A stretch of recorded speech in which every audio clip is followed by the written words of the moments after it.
거룩함은 아름다움과 참됨과 선함이 함께 할 때 생기는 것인데, 오늘 성가대 찬양이 아름다움을 늘 담당해주고 있고 너무나 은혜로웠습니다. 3명의 솔리스트가 계셨는데 우리 수고하신 솔리스트에게 같이 박수 드릴까요? 특별히 오늘 피아노 반주로 수고해주신 선생님 감사드립니다. 강민호 전사님께서 잠깐 오르간으로 까메오로 육성환 전사님도 음향으로 수고해 주셨습니다. 그러나 모든 지휘를 맡고 총 책임지는 건 역시 박재홍 집사님이신데 우리 박재홍 집사님에게 다시 한번 큰 박수로 수고해 주십니다.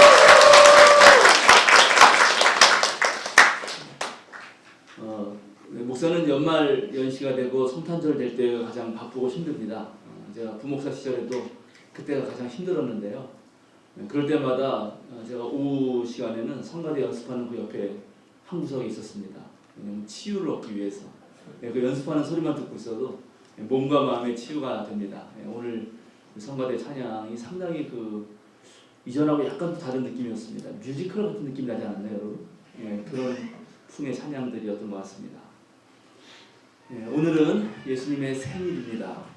우리는 이날을 기리면서 거룩한 탄생이라고 해서 성탄절이라고 부르고 또 영어로는 크리스마스라고 하는데, 크리스마스는 크리스테스 미세스라고 하는 라틴어에서 온 것이고 영어로는 크라이스트하고 마스 합친 것입니다.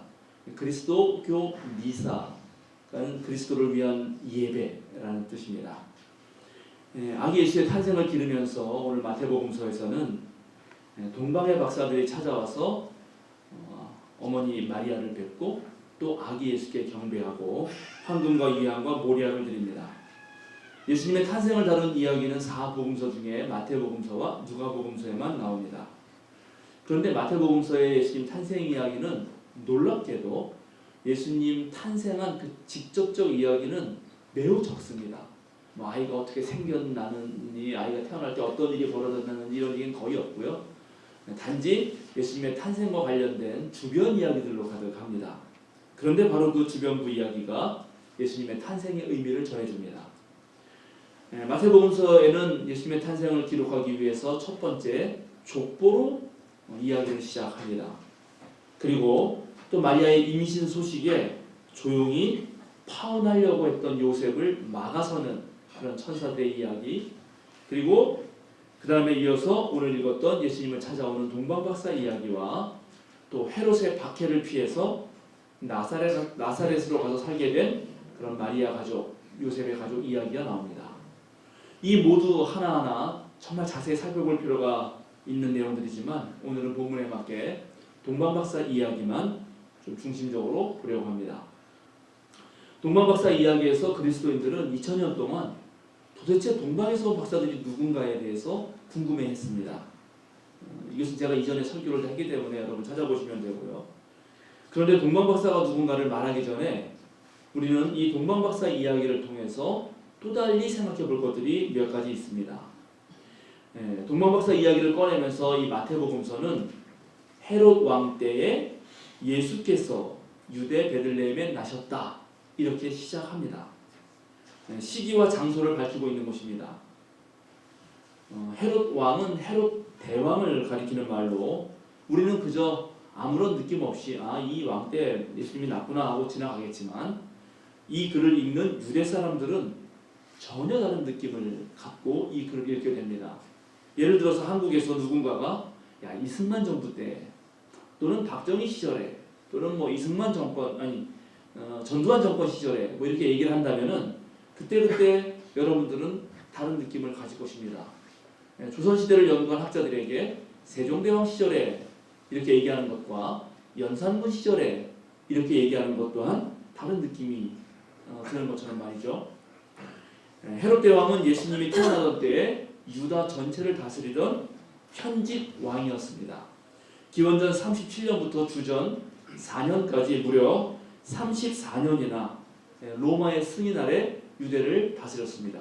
유대 전체를 다스렸습니다. 그런데 그의 아버지는 이두메, 즉 과거의 에돔 출신이고 그의 어머니는 나바테아 왕국의 공주였기 때문에 유대 사람들은 이 헤롯 대왕을 자신의 왕으로 여기지 않았습니다. 유대 사람이 아니라는 것입니다. 그러나 그는 권력에 대한 집착이 무척 강했고 또 로마에 대해서 철저히 충성했기 때문에 아주 장기간 34년이나 권력을 누릴 수 있었습니다. 이 사람은 한편으로는 유대 민중들에게 인정을 받기 위해서 예루살렘 성전을 재건축했습니다. 이 재건축한 연도가 있기 때문에 우리가 예수님이 태어나신 연대를 알게 된 것입니다. 그러나 그보다는 로마 황제를 위해서 가이사랴, 그게 바로 카이사르에서 온 거죠. 카이사르의 이름을 본따서 가이사랴라는 항구를 건축했고 또 아우구스투스 황제에게 봉헌하기 위해서 사마리아에는 세바스테라는 도시를 건설했습니다.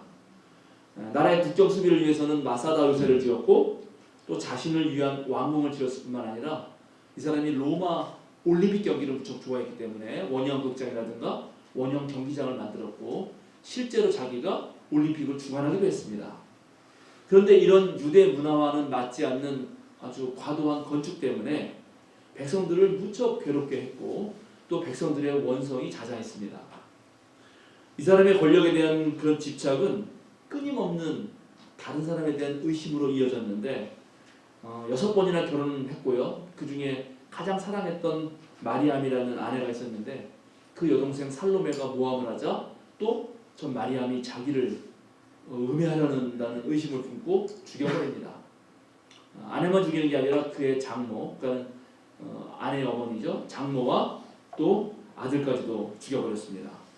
하지만 누군가 자신의 권력을 노리겠다는 의심이 들었기 때문에 늘 정서적 불안으로 한시도 편안할 날이 없었고 후계자를 누구로 세울 것인가 하는 문제를 두고 유언을 했다가 번복하고 유언을 했다가 번복하기를 반복하다가 끝내 결국 왕위를 물려주어야 할 자기의 첫아들 안티파테르마저 처형시켜버렸습니다. 거의 죽을 때 고통에 십자에다가 이제 죽을 아주 몇 초를 남겨놓고 그냥 남아있는 세 아들에게 땅을 나눠줘라 하는 말로 이 사람은 인생을 마칩니다. 바로 이러한 왕, 권력에 집착하고 정서적 불안을 가지고 있었고 그리고 백성들을 학대하고 부려먹었던 왕이 다스리던 그때 예수께서 베들레헴에 태어났다고 마태복음서는 말하고 있는 것입니다. 그런데 베들레헴은 다윗 왕의 고향입니다. 사실 예수님은 나사렛 출신이고 아마도 나사렛에서 태어났을 것입니다.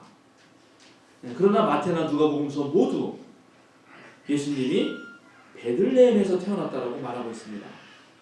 예수님이 베들레헴에서 태어났다고 하는 것은 역사적 사실일 리는 거의 없습니다. 그럼에도 불구하고 예수님이 반드시 베들레헴에서 태어나야 하는 이유가 있습니다. 왜냐하면 베들레헴이야말로 미래의 왕 메시아가 태어날 곳이기 때문입니다. 하나님은 인류가 악행에 물든 이후로 여러 사람을 선택해서 계약을 맺으셨는데 여러분 다 잘 아시는 대로 노아와 아브라함과 이삭과 야곱 같은 인물입니다. 그런데 성서는 이런 모든 언약 중에 다윗과의 약속이야말로 가장 위대한 언약이고 영원히 계속될 그런 영원한 약속이라고 말하고 있습니다. 그래서 다윗 왕조는 이제 대대로 이어질 것이기 때문에 미래의 왕 또한 다윗의 후손에서 나올 것이라고 유대 사람들은 아주 굳게 믿고 있었습니다. 그래서 여러분 아시는지 모르겠는데 요한복음에서 나다나엘이 예수님을 보고 야 나사렛에서 무슨 선한 것이 나올 수 있겠느냐 하는 말을 했던 것입니다. 따라서 예수님이 만약에 메시아이시라면 예수님은 반드시 베들레헴에서 태어나셨어야 했던 것입니다. 헤롯 왕 때 예수께서 유대 베들레헴에서 나셨다 하는 이 한마디는 현직의 왕과 미래에 오실 왕 사이에 그런 긴장을 암시하고 있는 것입니다. 근데 바로 그럴 때 동방으로부터 박사들이 와서 현직 왕에게 묻습니다. 유대인의 왕으로 오신 이가 어디에 계십니까? 우리가 동방에서 그의 별을 보고 그에게 경배하러 왔습니다. 이게 무슨 황당한 소리일까요? 당연히 헤롯이 당황하고 온 예루살렘은 술렁거릴 수밖에 없는 것입니다. 제가 생명사랑교회에서 목회하고 있는데 열린교회 장로님들이 와서 생명사랑교회 새로 오신 담임 목사님이 어디 계십니까? 이렇게 묻는다면 제가 당황하고 또 우리 김학우 장로님이 이게 뭔 소린가 하시지 않겠습니까? 동방 박사가 와서 한 이야기는 반란이고 역모이고 정말로 큰일 날 소리였습니다. 또 유대인들은 하나님이 다스리는 그때가 되면 모든 이방인들이 몰려와서 하나님께 경배할 것이라는 굳건한 믿음이 있었습니다. 그런데 바로 오늘 동방에서 온 박사들, 즉 이방 민족이 하나님의 아들인 예수께 경배하고 그에게 아주 고대로부터 귀중하게 여겨지던 새 예물 황금과 유향과 모략을 드립니다. 예수님의 탄생은 현지 권력과 권력에 아부하던 예루살렘 도시를 심판하여 당황하게 만든 사건입니다. 사실 오늘도 마찬가지입니다. 하늘을 버리고 땅으로 내려오신 하나님 이야기는 자꾸 하늘로 치솟아 올라가려고 하는 우리들에게 사실은 당황스러운 이야기입니다. 사람들은 자본주의 시대에 모든 것을 가능하게 하는 돈을 숭배하고자 합니다. 법을 만들 수 있는 국회의원이 되고자 합니다. 여러분, 재벌들이 왜 국회의원이 되려고 합니까? 돈을 벌다 보니까 이 법이 문제가 되는데 자꾸만 법이 날 돈 못 벌게 하니까 내가 법을 만들어야겠다. 그렇게 하면서 국회의원에 출마하는 것입니다. 법을 휘두르는 검찰, 또 재판을 할 수 있는 법관이 되려고 합니다. 그런 자리에 오르지 못하는 우리들은 그저 내 주변에 혹시 좀 연주를 될 수가 없을까? 그래서 그들의 힘과 권력을 좀 이용할 수는 없을까? 그렇게 생각하게 됩니다. 문명이 아무리 발달해도 강력한 힘에 대한 동경과 또 그 힘을 쟁취하려는 싸움은 계속되어 왔습니다. 그렇게 해서 권력을 잡은 자들은 이제 그것을 가지고 대다수의 서민과 민중을 억압하고 이용해 먹고 속이고 무시하고 괴롭혔습니다. 그런 사람들에게 예수님의 탄생 소식은 바로 이제 너희들의 세상은 끝났다 하는 맑은 하늘의 벼락과 같은 이야기였던 것입니다. 사랑하는 생명사랑교회 여러분, 성탄절이 거룩한 탄생인 것은 바로 자신을 비워서 사랑으로 다스리는 왕, 이전에는 전혀 볼 수 없었던 지도자가 태어나셨기 때문입니다. 진정한 주님이 오신 것입니다. 우리의 인생은 사실 누군가를 섬길 수밖에 없는데 우리가 누군가를 섬기는 삶을 살아야 한다면 사랑하는 생명사랑교회 여러분, 주님 예수 그리스도를 섬기십시오. 아멘. 동방박사는 오늘 황금과 유향과 모략을 드렸습니다. 말씀드린 대로 이것은 스바의 여왕이 와서 다윗께 바치던 매우 고귀한 예물이었습니다. 그러나 가난한 요셉과 마리아는 아마 이 황금을 받아서 그것을 팔아서 아기 예수를 키우는 양육비에 썼겠죠.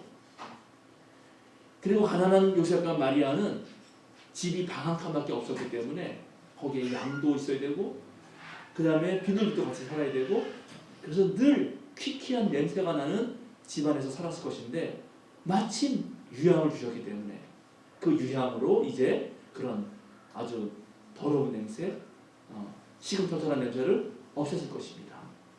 그리고 모략을 가지고는 아기 예수가 건강하게 자라도록 약품으로 잘 사용했을 것입니다.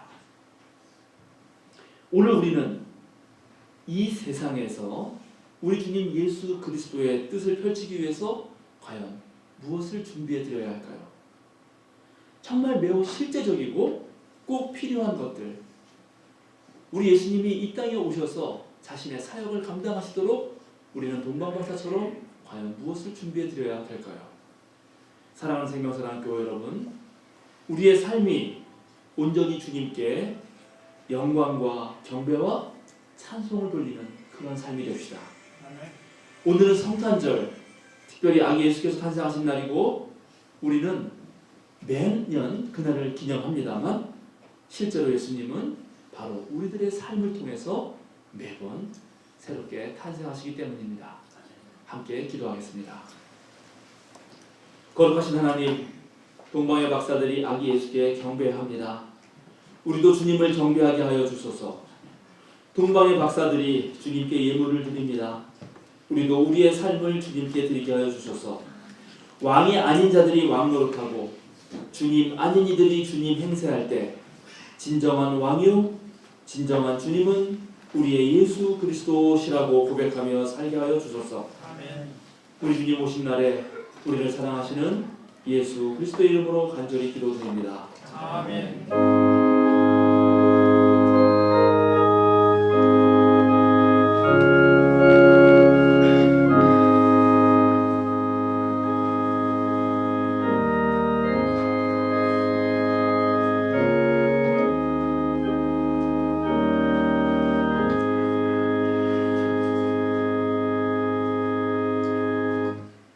사도신경으로 우리의 신앙을 고백하겠습니다. 나는 전능하신 아버지 하나님 천지의 창조주를 믿습니다. 나는 그의 유일하신 아들 우리 주 예수 그리스도를 믿습니다.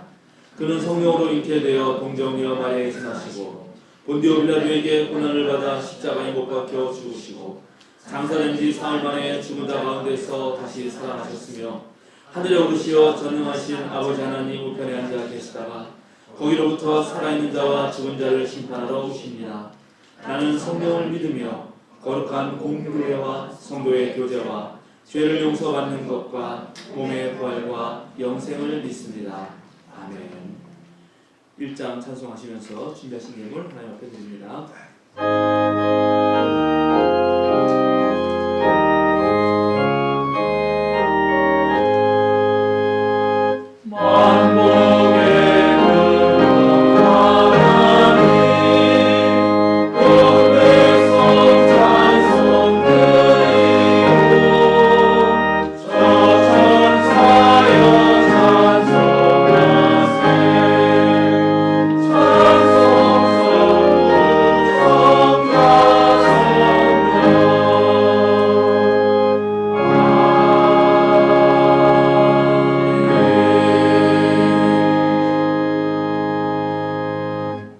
주님께 감사하며 드린 성탄임을 함께 영광 돌리면서 제가 감사기도 드리겠습니다.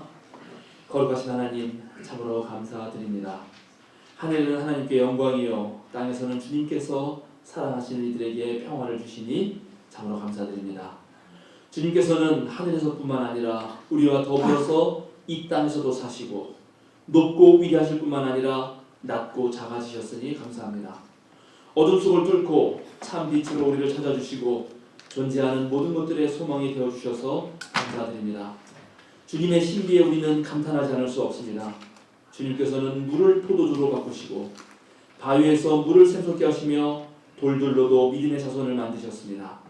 주님께서 탄생하신 이 거룩한 날 주님의 놀라운 은총에 감사하며 우리의 예물을 드립니다. 이 예물을 받아 주시옵소서. 이 예물이 생명사랑 신앙 공동체를 통하여 사용될 때 주님 그 자리에 함께하여 주시옵소서. 세계인들을 공포에 빠뜨리는 전쟁을 막아주시고 만물을 품어내는 사랑과 정의를 일구시며 새로운 지혜를 얻도록 주님 우리와 함께하여 주소서. 십자가의 죽음으로 삶 전체를 들이신 예수님을 생각하며 또 아들 예수를 이 땅에 보내주신 주님의 사랑을 생각하며 우리 또한 우리의 마음과 몸을 드리겠습니다. 주님 받으시옵소서. 돈이 전부가 아님을 기억하게 하시고 이 예물이 하나님 나라 사역에 쓰일 때마다 하나님께 온전히 영광이 되게 하여 주소서. 우리 주님 예수 그리스도의 이름으로 기도드립니다. 아멘.